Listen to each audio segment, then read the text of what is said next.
प्रदोष काल में शिव पूजन, वैसे तो प्रदोष का व्रत हमेशा ही परम पुनीत और सभी मनोकामनाओं को देने वाला होता है।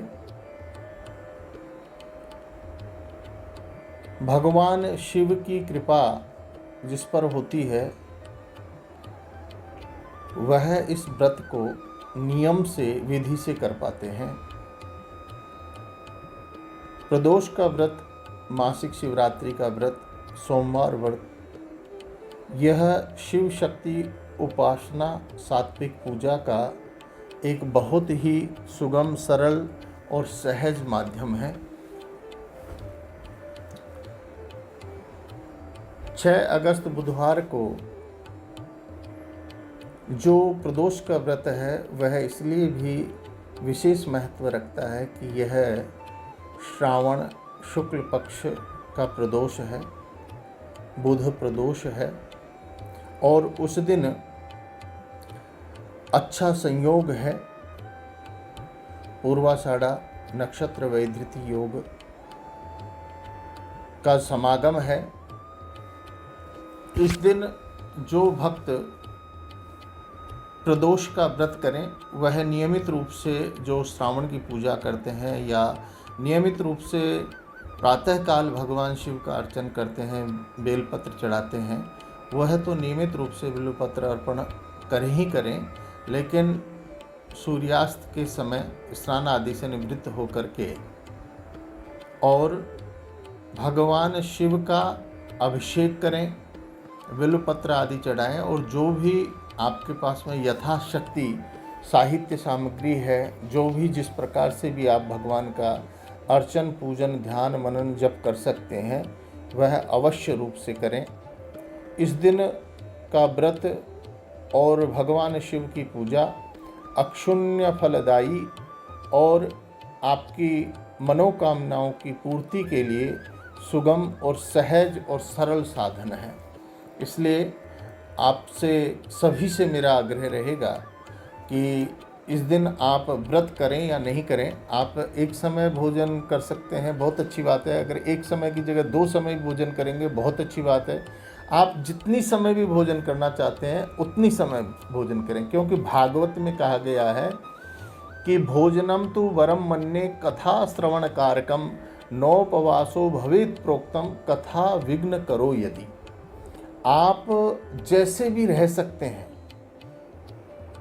आपका शरीर माध्यम खलु धर्म साधनम, आपका शरीर जिस प्रकार से स्वस्थ रहे और आपका मन जिस प्रकार से भगवान में आपका मन लगे, चित्त लगे, आप अधिक से अधिक सेवा, पूजा, भजन, जप तप कर सकें, वैसे आपके इस शरीर को पोषण करके, पुष्ट करके रखें।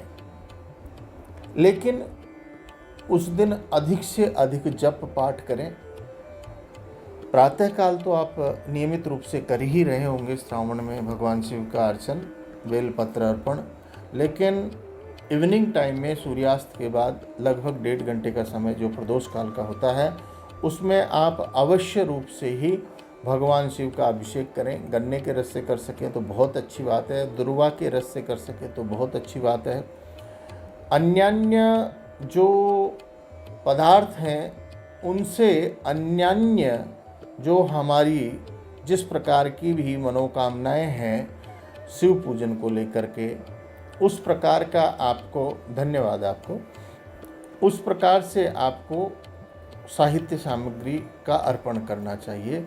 लेकिन भगवान शिव को जल और बिल्व पत्र अत्यधिक प्रिय हैं, तो आपके पास कुछ भी उपलब्ध नहीं हो, मान लीजिए आप कहीं यात्रा में हैं या कहीं परिस्थितिजन्य किसी कार्य में अटके हुए हैं, तो आपको क्या करना है कि जहाँ पर भी आप रहें वहाँ पर किसी भी शिवालय में जाकर के, शिव मंदिर में जाकर के सूर्यास्त के बाद और जल अर्पण करें, बिल्वपत्र अर्पण करें।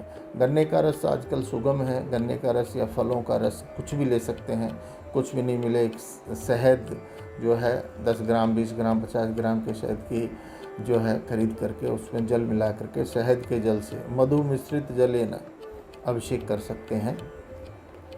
उसके अलावा आप जिस प्रकार से भी करना चाहते हैं, जो भी आपको मंत्र याद है वो उस प्रकार से आप जप करें, पाठ करें।